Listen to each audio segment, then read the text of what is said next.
Hello there. Welcome to episode 7 of the Yogurt's new player guide to retail World of Warcraft. I'm your host, Yogurt, and today we've got a bit of a shorter session for you. We're going to play, it's actually 8:15 on Tuesday morning, East Coast. And so we got a bit of a shorter session for you this morning. But I wanted to get in here because the clock is ticking on our race to 3K challenge. We haven't even hit level cap yet, and we have a month until the new season starts, and the new patch drops on August 5th. So I'm not even sure if we're actually going to have enough time for this, but I do know we'll have enough time to get you up to level 80. And then I'm absolutely happy to publish a video that'll tell you all the steps that you need to take to gear up for season 3 of the War Within and get started, and we can continue our 3K challenge there. But we're still going to try. We're going to get as far as we can. My rule of thumb is always it's good to get your character as progressed as far along as you can. Up to a certain point, if you have a brand new character, you're just going to get some gear from the intro campaign to whatever the new season is that might just be better than anything you could possibly get elsewhere. So we're logging back into Oatmeal today, level 73, and we're going to come in here, see if we need to shut down any other apps. Looks good. Just going to come in here, get our music back on. Cool, we're popping. And one thing you might have noticed on the character screen, if you caught that pretty quickly, is we have mail. So the mail icon is up here in the top right. We have unread mail from the postmaster and the auction house. Last time we left off, we posted a bunch of things to the auction house to try and make a little bit of gold. We also ran Ice Crown Citadel, so what we're going to do is probably sell that. And we ran ICC. If you're tuning in after this event is over, we ran ICC because of the collector's bounty. We were trying to get invincible on our first ever run in ICC, and we didn't get it. But we got some cool transmog while we were there. We got some leather gear that we transmogged onto our character. That's most of an outfit. We got a couple tier tokens. I'm looking here at all of our little stuff. Vendor the gold. We don't need Northrend crafting reagents. We have Dragon Isle reagents. We'll check those to see if they sell real quick. We'll probably just vendor those. But yeah, we ran ICC because currently there is an event going on called the Collector's Bounty. Oh, cool. Looks like we get some gold for this, so we'll post that. And the Collector's Bounty is giving you extra drops on transmog loot and extra chances at mounts. So we wanted to complete that just to see if we could get a really cool mount and some transmog. Looks like we were able to successfully sell our charm caps and our Kaheti oils for a little bit of money. And then an interesting little feature in World of Warcraft, especially for collection-oriented folks, if you are in a dungeon or you're in a raid or a dungeon and there's boss loot, not BOE, bind on equip items, if there's bind on pickup items that can't fit into your inventory, say you're doing a big transmog run, they will actually get mailed to you. So this is all of the loot from Ice Crown Citadel that we couldn't fit in our bags at the time of completing it. So you can see here we've got a fair amount of additional tier tokens, and we've got more items that we can vendor. So I'm just looking for a vendor to just sell this stuff off, because it's all you can see here. The item level of this is 166. This is all old stuff that is not comparable to our, well, it's funnily enough comparable to our chess piece. I feel like I might have equipped a chess piece I shouldn't have, but that's okay. We'll get a replacement for that pretty quick. So we have all these tier tokens, which are cool. You can turn these in at a vendor for pieces of transmog, pieces of armor, so we can actually go in and upgrade the set that we got. Scroll down to Naxxramas, or sorry, Ice Crown Citadel. So we can actually get upgrades to this set using the base pieces that we purchased from the vendor and combining it with these tokens to get the higher level transmog appearances. We're not going to do that today. We're going to go over, we'll talk briefly about the bank. So the bank, this is where the bank is in Dornigal. You can actually purchase bags, and actually after the new patch comes out, they're going to be changing the way that the bank works.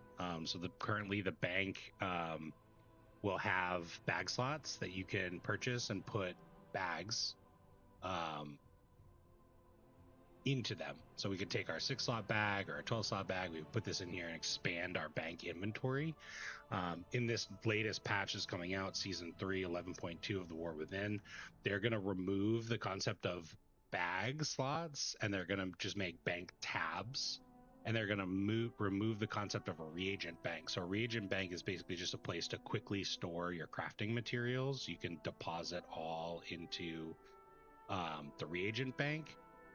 They're going to do away with that, and they're going to give you tabs that you can purchase for a scaling level of gold. And what you can do is just designate a specific tab to reagents, and you'll be able to drop that in there. So the other thing that we have access to is our warband bank. Looks like I haven't purchased it. It's 1,000 gold. Warband banks are transferable between characters, so all of the characters on your account are part of your warband. You can deposit gold into them, and you can withdraw that gold or withdraw those items on a different character. So things like those tier tokens are really great for the warband bank. I don't think I'm going to unlock it on this account simply because I'm not really sure what the future of this account is. I wanted an account that was super fresh for new players to just see what it was like from like the very, very get-go and the new player experience. As I continue these series on into like Season 3 of the War Within and into Season 1 of Midnight, I will probably just go back over to my main account, since we'll have covered the new player experience. But I would like to start fresh expansion, so this account might come back with the launch of Midnight. But we're just going to continue along with the campaign. You can see we have a full bar of rested experience up here, so that is excellent. And I really just want to kind of talk about things as they come up, but really just sort of plug through the campaign so we can get as many levels as we can, because what we want to do is hit level cap as quickly as possible. Level cap is 80. We'll get it at the end of this expansion, or at the end of this campaign. We want to complete the campaign so that we ensure we unlock all of the features and stuff like that, and so you understand the lore.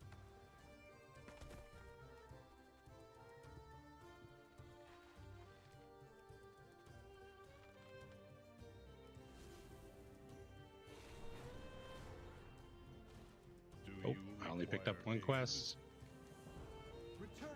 Gotta evacuate the workers. Get out of here. I mentioned at the top of this. Whoa, see you, guy. I mentioned at the top of the stream that this would be a short one. I mentioned that it was a specific time on the East Coast, 8 in the morning. And so it's 8 in the morning on Tuesday.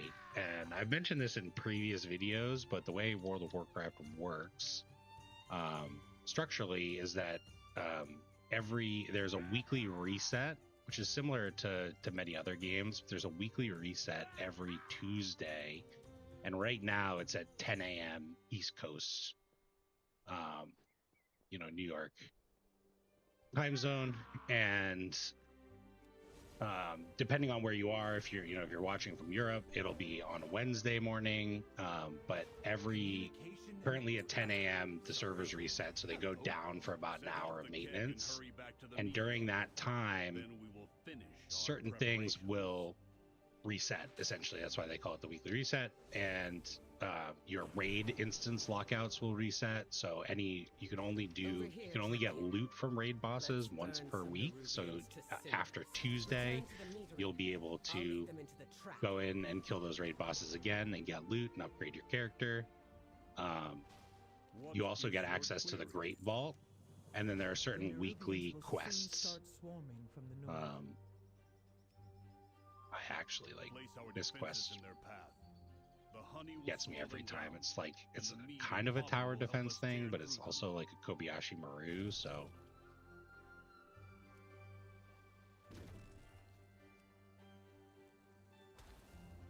pretty sure that you can't win. So I'm just gonna put some stuff on the ground here and we'll go from there. We are out of time. Come, let us get you on a storm rook. So the Great Vault is a way for now my UI is very much in the way. The Great Vault is a way for you to get kind of a second chance at loot every week. So based off of like what you do in the week, you'll accumulate stuff in your Great Vault. So like if you kill 2 raid bosses or 5 raid bosses, or you complete a Mythic Plus dungeon or 4 Mythic Plus dungeons, you will accumulate more in your Great Vault. They're chewing through the fuses. We still have 2 fuses left. Keep fighting. Keep throwing them in. Oh, they're chewing through the fuses.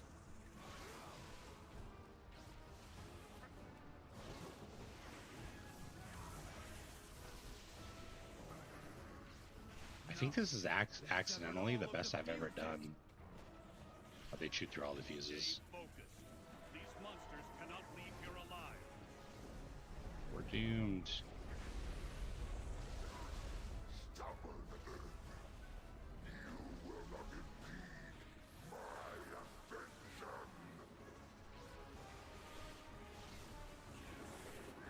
Outlander, leave this.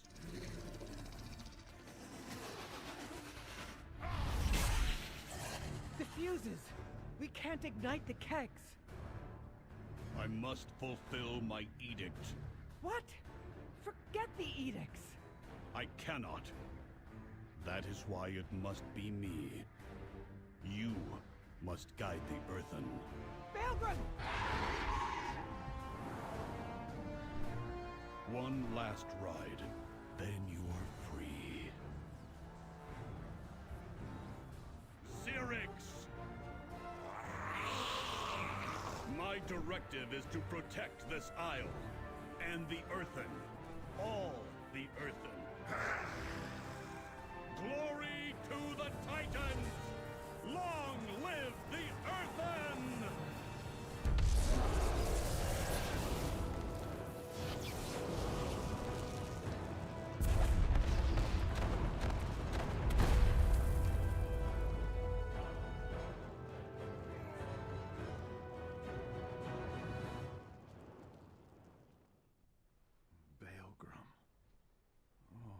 Twisting paths. Spoilers. Sorry. Oh, look, a chess piece. Sick. We did it, but he's... It was meant to be. Sorry, Pilgrim.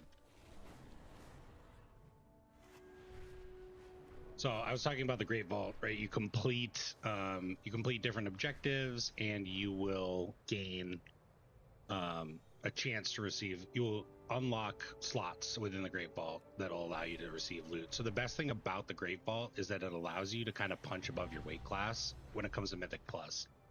So there's 3 rows in the Great Vault. There is the raid row, the dungeon row, and the delve row. And so when you complete dungeons, the dungeon row fills up. When you complete delves, that row fills up, or outdoor content. And if you complete the dungeon row, when you complete, we'll talk about Mythic Plus dungeons and the whole system there when we get to that at level cap, but it's essentially like, in very brief terms, it's an infinitely scaling system that allows you to run dungeons at against a time limit with increasing damage and health of enemies. So the way that they do this is through keystones. You walk into a dungeon on the mythic difficulty, you insert a keystone, and that keystone will have those increased attributes attached to it. So they start at just plain mythic is what's called +0, and then they go up from there, starting at +2, +3, +4. And I say infinitely scaling, but currently I think the highest time dungeon is +21 or maybe +22. I don't know. So there's only so high you can go before abilities just start killing you. But we're moving on to the next zone, which is great. We're going to dive down into the Ringing Deeps, following along with the campaign quests. We need to see what's going on down in the Coreway. So when you do Mythic Plus dungeons, for example, if you do a +2 at the end of the dungeon, you'll get a certain level of gear. It's equivalent to normal raid gear. However, when you complete this in your Great Vault, you'll actually punch one above. So you will get, as a result of doing that +2 in your Great Vault, you'll get a chance at a piece of heroic level gear. So dungeons are a great way to kind of like gear up ahead, because you can get, even at the highest level, you can get myth track gear from your Great Vault, which comes from, the only other way to get that is through mythic raiding.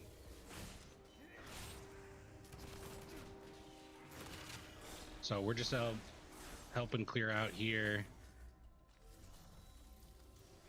helping people up, killing bots.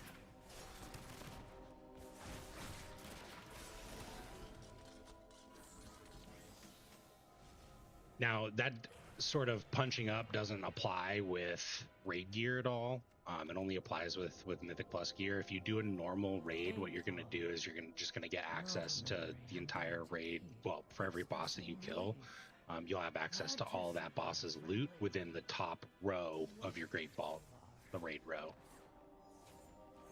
A couple nuances with the Great Vault: your pool will only be available from bosses that you have killed. So, for example, if you go into normal, you do a full clear, you kill all the bosses, you'll have access to the entire loot pool on normal.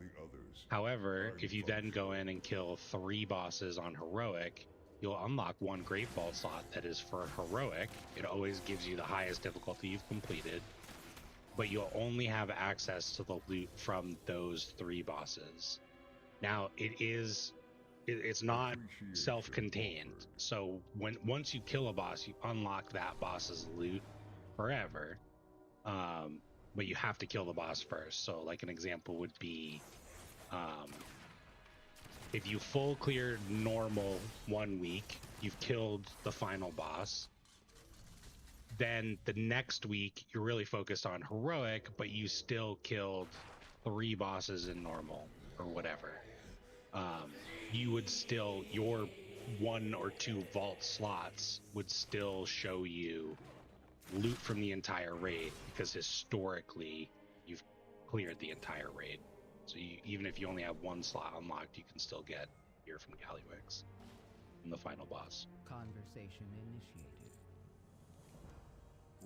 So it's really helpful to kind of give you like a bonus opportunity. The raid has some pieces that are either sought after or coveted, or what are considered very rare. And the Great Vault gives you another chance to get that very rare loot.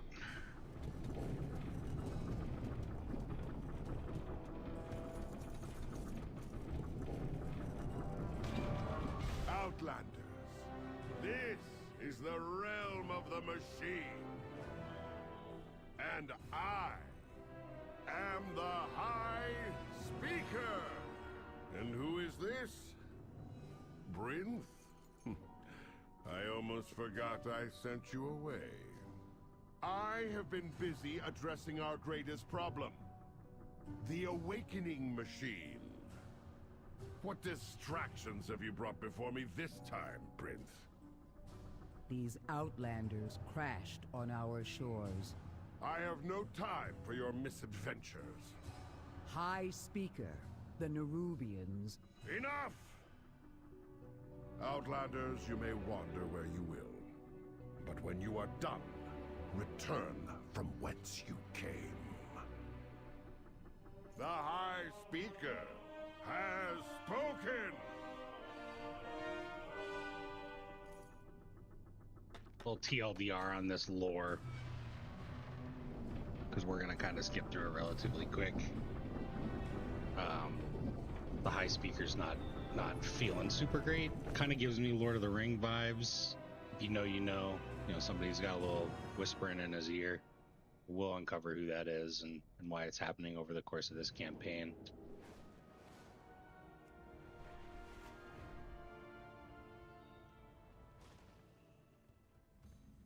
I speak for the machines. And again, I mentioned it, like every time you come to a new town, they'll try and like introduce you to the key folks. So, Light Path, this guy. Speaker Bryn, you've returned. Sometimes they'll send you to the innkeeper. Oh no, holy DK. It's got so many dudes. Have you met your quota? Praise the Toki, machine. It's Bryn. go back. Are you here to deal with the kobold raids? The High Speaker won't lift a finger to help. So this awakening. Oh, I did notice that our time walking buff is gone, Continue speaking to which the is citizens gonna slow us down a little bit. So what I'm gonna do Yes, but it has been broken from a is leveling is good. I'm gonna try. I think Turbulent Timeways is still active.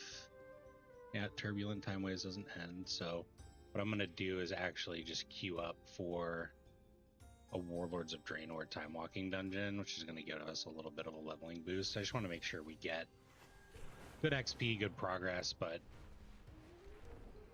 oops, I flew the wrong way. Go. Look at this mess. Beaten back and battered with nothing to show for it. Boost some morale. Begin speaking. As expected, I suppose. We're engineers and crafters, not soldiers. Love to get a mount that's not a dragon riding mount. As much as I Let's scout the like lines. them, I rode a lot of dragons.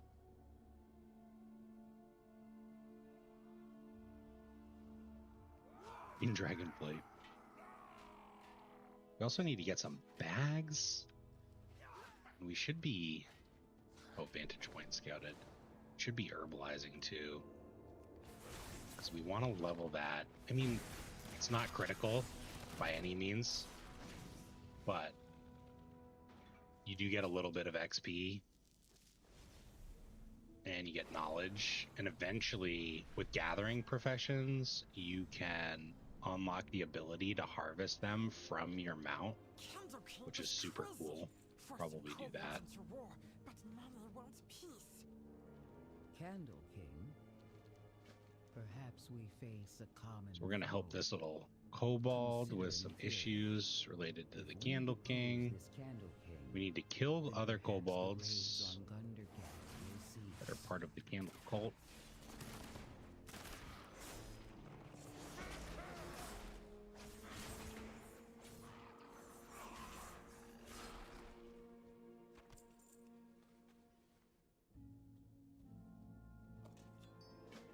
We got a quest item.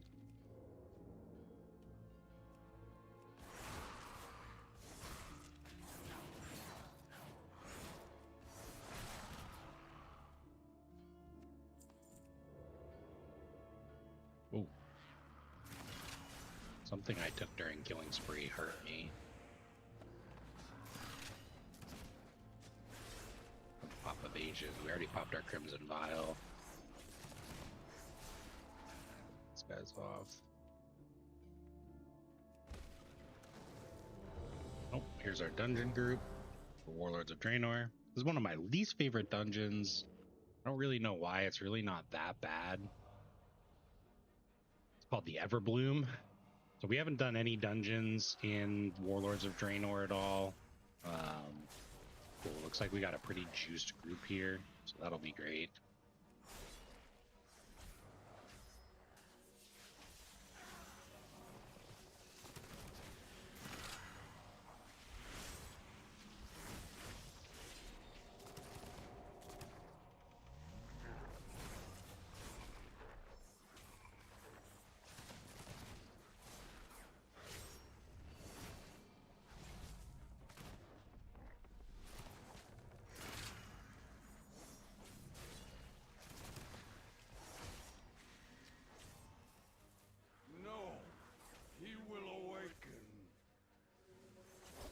I think it's just full of annoying mobs. That's why I don't like it.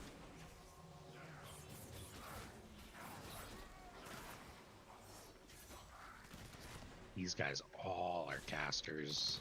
That's annoying. Can't group them up easily. Could have kicked them, but...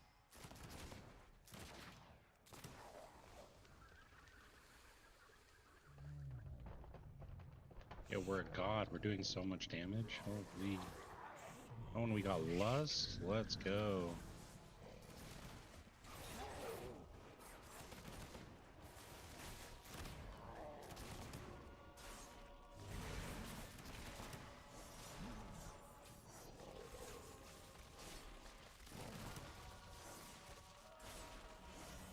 This guy's pretty straightforward. After a time period, I think when his energy reaches 0, he kind of goes into like this stasis mode, and these things start coming out of the water. You can see them kind of glowing here, and they'll work towards him. But in Timewalking, your group usually does enough damage to just skip that phase entirely. Here you can see he just started, and one of the globules started going towards him. He takes, damage taken increased by 100%. This used to be a Mythic Plus dungeon. They have a habit, and you'll see this in Season 3 and currently in Season 2, where they'll bring back old Mythic Plus dungeons. Here.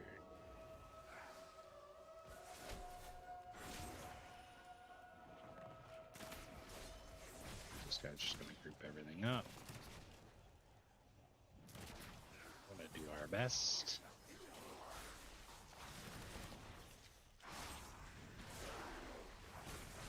They'll bring back dungeons from old expansions. So this is a Warlords of Draenor dungeon, but it did come from, or it did make an appearance in a current recent season.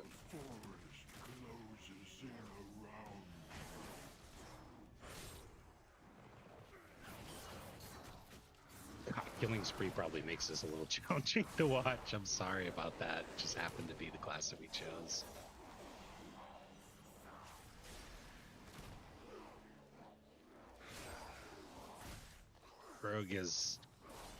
Rogue is in an interesting spot. If you love roguelike character, not roguelikes, if you love rogue characters, like that's your MO, like I would recommend that you play it and give it a try and see how you like it in World of Warcraft. But the general consensus on kind of rogues right now is just they're in a bit of a tough spot. They're a little bit clunky to play. They're a little bit overly complicated for some of the specializations, particularly outlaw and subtlety. I mean, subtlety in my opinion. The last time I played subtlety, it was even thinking about it, it had this like extremely detailed opener that was a big required sequence that made it a little challenging. Those are types of classes that I hate. I really hate classes that put all of your damage into like one main phase or one main like combo, and if you screw it up, you're like kind of screwed. Just kind of drives me crazy. So I don't typically like to play those. You won't see me playing subtlety. I don't even know if it's still like that anymore. Just not for me. An outlaw is good enough in Mythic Plus. I think the comparative spec would be assassination. Assassination has like uncapped AoE. We can talk about that for a second. But it's more of like a meta game conversation than anything. Surely the cold will make them wither.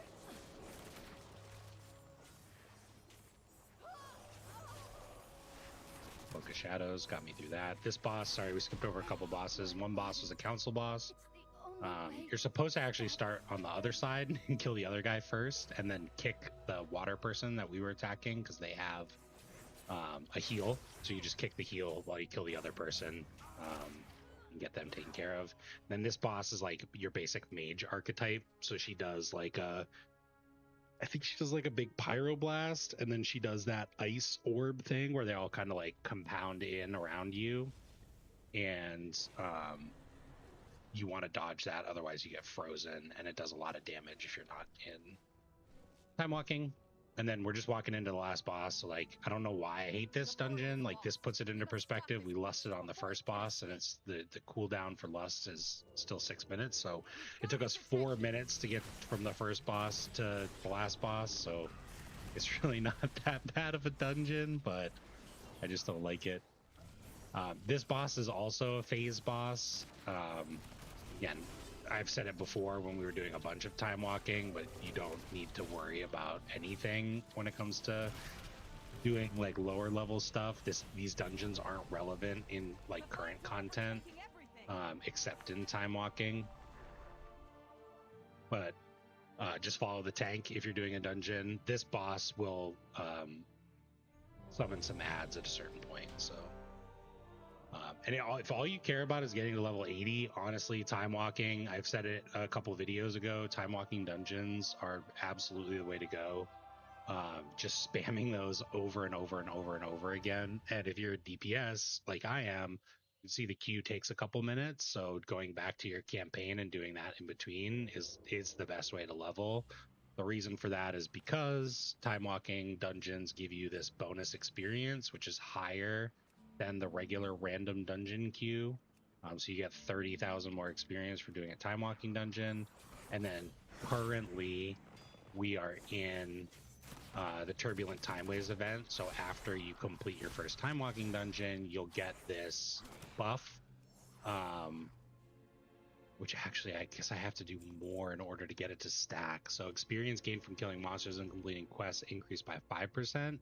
Completing time walking dungeons increases the effect and extends its duration. Upon reaching 4 applications, it transforms into Mastery of Timeways, increasing this effect to 30%. So ultimately, if you're looking to level or you're a little bit behind me in this guide, what you would want to do is just make sure that you do 5 time walking dungeons. 5 or 4? 4 applications. So 4 time walking dungeons to get that 30% increase into quest XP. Ironically, like I'm not gonna be, oh, I'm dying. We're gonna vanish. That was way too much. What? They can see me? Oh my God, we gotta run. We gotta run. You know, I know this is like a new player guide, but the main thing that we want to be doing here is making sure that we are that we're completing the campaign. So I'm really just going to try and power through the campaign today as much as I can, and go as quickly as I can, which I haven't been going super quickly, but we got that 5% increase. So that's a good enough start for now. I really want to kill these guys.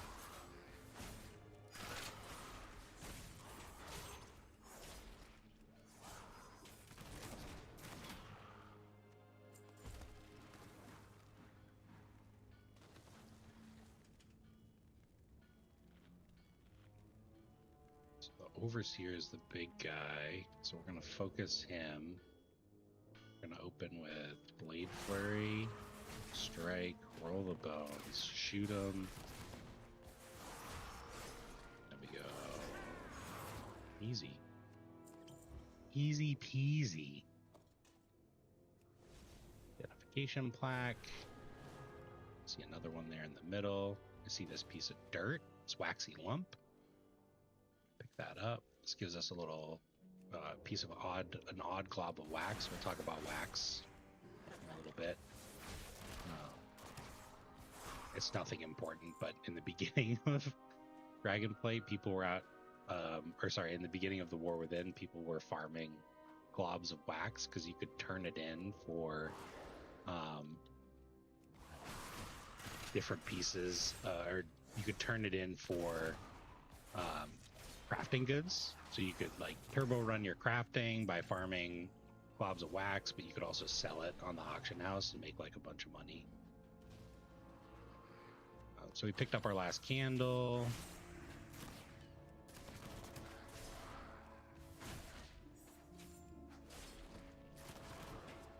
We're dying. Reroll.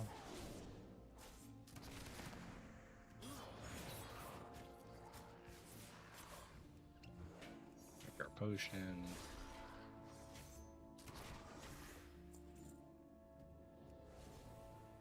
All right, we just need this last ID plaque. We've killed all the people. We've collected all of the candles.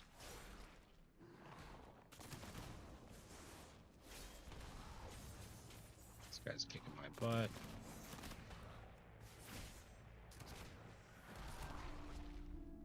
But he doesn't know I have a gun. Back to the turn-in.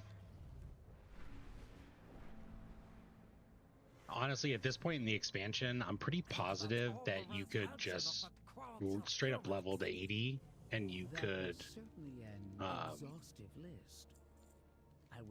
just jump right into endgame. So like if you've gotten to this point, you feel like you've got a pretty good handle on it, you've looked through the resources on Wowhead, you feel comfortable gathering information, you can just continue along with that time walking quest chain.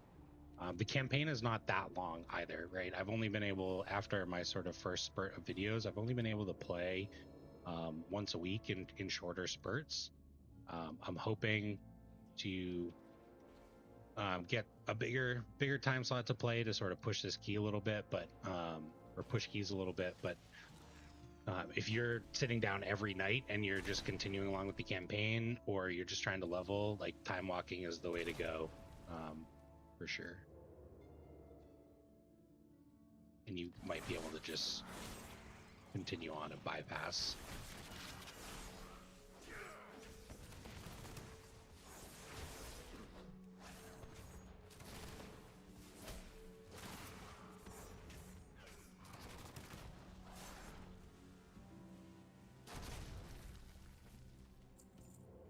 Let's take advantage of being a rogue here. Let's try and kill these crushers specifically.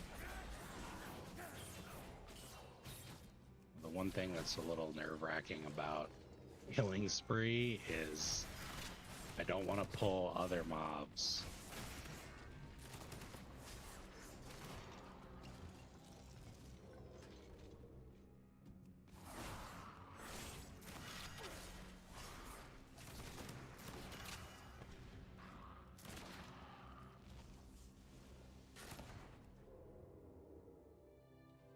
Just gotta keep scuttling these.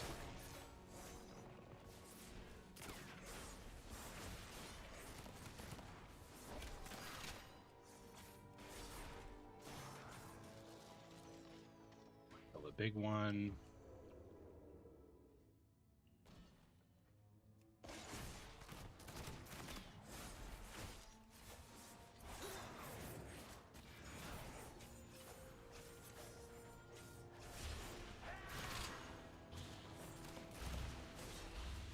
Oh boy. Popping it all. Don't want Cogcheer to kill us. There we go. There's our last crusher.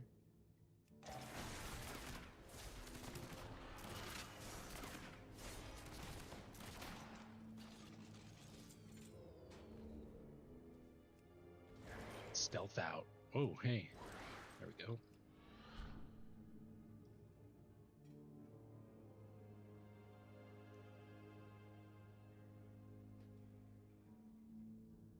hopefully, if you have been playing straight through, the one thing that'll really change, I think, for you is the lack of like rested XP. Since I've been only playing like once a week, I get to accumulate a lot of rested XP. Back If you've been playing straight through, you might either be like a little bit behind, you have my focus. or you might just We'll be, meet you on the you know, a lot inside. further ahead, kind of waiting for the video to talk about what to do at 80.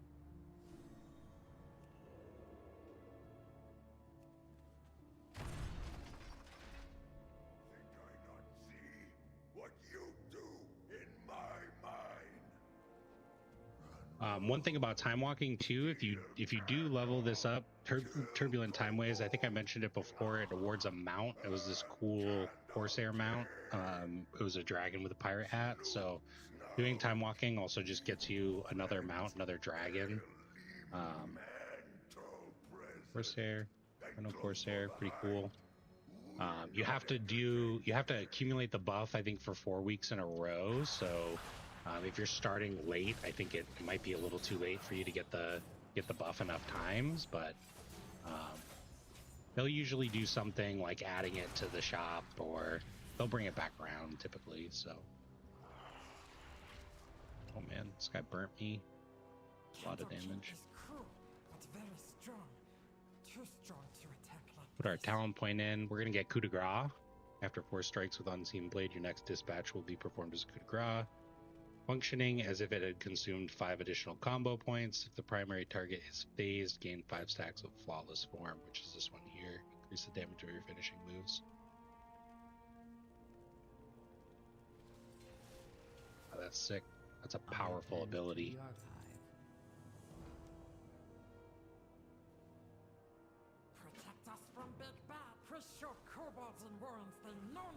So we want to help with some anti-propaganda to break the cult of the Candle King. And you, Skitter. And help this guy distribute some pamphlets by flying through these rings in the Cobalt City. Many jobs too. Candle making, wax harvest, scrap salvage. Many.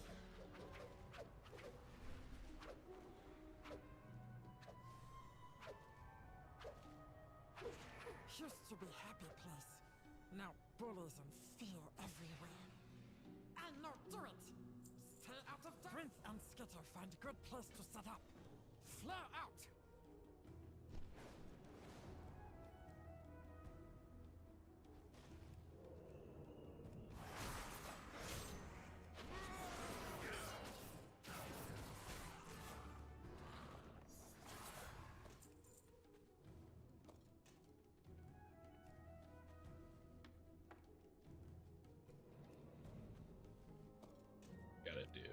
Gotta pick up scrap.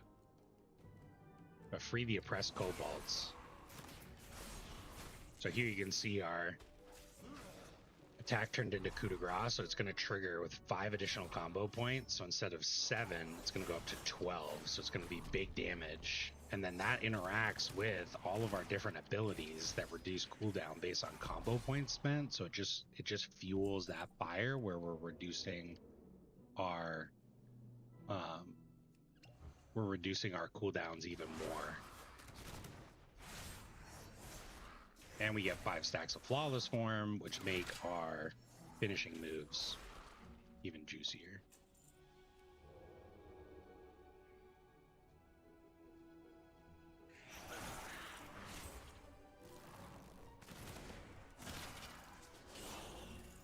Oop.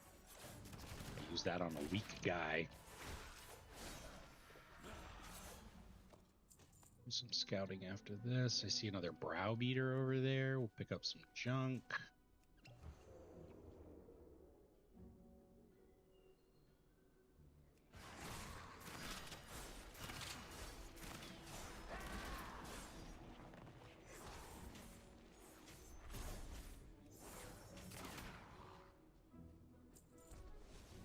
Six out of 10 free. We need some barrels. I think I see one right here on the map.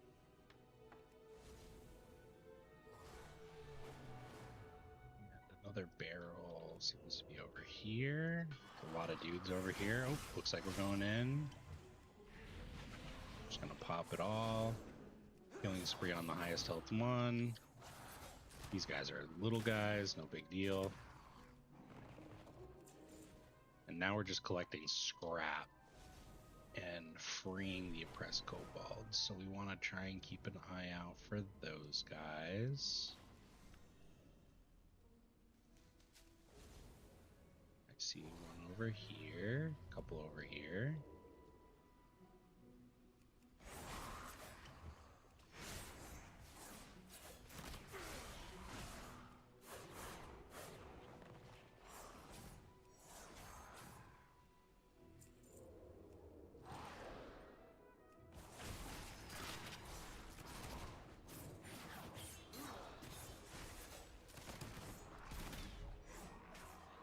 Rest kobolds are free.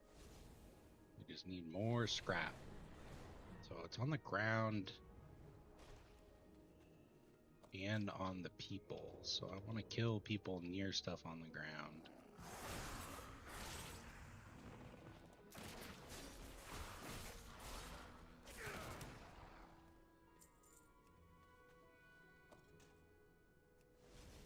Three more.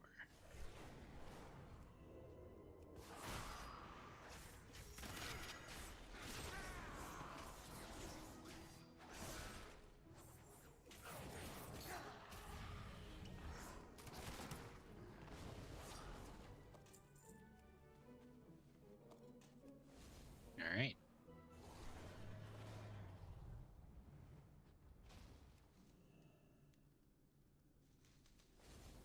Got a null lotus. And Reed swapped his beard polish for sin. What we're doing right now is like I picked up those professions. You're probably like, well, you didn't do anything. You just learned them. That's right. We got a new trinket, big trinket upgrade. What we're trying to do now is we're just leveling up our gathering profession. And what we're trying to do is accumulate resources to then use on our crafting profession. So I'm trying to gather enough herbs to level up herbalism without spending any gold, essentially. So what we'll probably do at a later point is just continue to level this up while we're waiting for things like dungeon queues and raid queues and stuff like that. It's not a hard and fast rule by any means, but I always like to recommend that a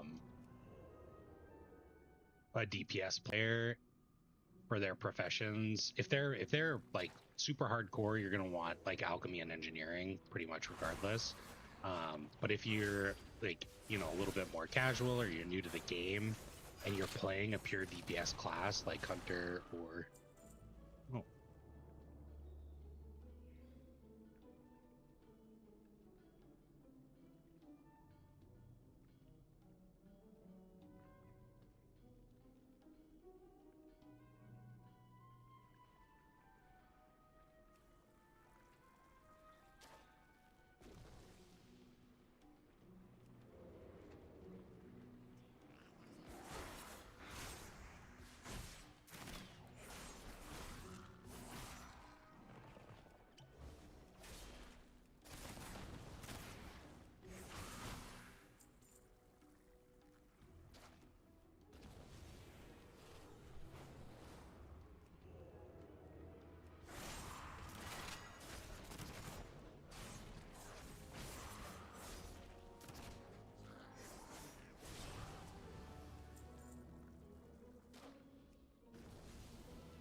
Sorry. So, like I was saying, if you're a pure DPS class like a mage or a hunter or a rogue, picking up a gathering profession can be a good idea, just because sometimes, like as you saw with time walking, your queue times might be a little bit longer, which gives you time to do. Oh, that's a shame. He was at like 0%. Which will give you time to, farm things. And level up your farm things with your gathering professions, and either turn them into materials to sell them, or turn them into goods to sell them, or just sell the materials outright.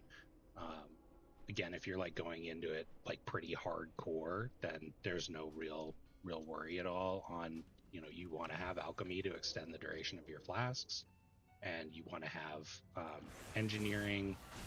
It's pretty optional at this point. Like, there's good battle res classes as part of most of the comps, and a lot of classes have battle reses, but battle reses are available to engineers and make it easier for you to give you a little bit more group utility. So we're going to go back and turn this in. I think that's going to level us up to 75, and I mentioned this is going to be kind of a shorter one today, so I think we might stop there. Candlekin week, Bullies week, just one thing left to do. The machines must be preserved. Oh, we're so close. You remember, I'm helpful. So this is going to end us just like with the previous zone. They're going to have us do a follower dungeon in the Dark Flame Cleft, You'll be back, right? I believe, to finish us off. So we'll start up here next time. We'll hit level 75, and we'll just keep on going. So thanks for watching. This is a quick episode 7. We talked about the weekly reset, Great Vault. Continue the leveling campaign a little bit more. If you've been enjoying the series, definitely please feel free to like and subscribe. That really helps. I appreciate the subscribers I've gotten so far. We're going to try and fast track on up to the level cap and get as close as we can to the 3K rating, or at least explain the end game system so that you're prepared to jump into season 3. Thanks again for watching, and have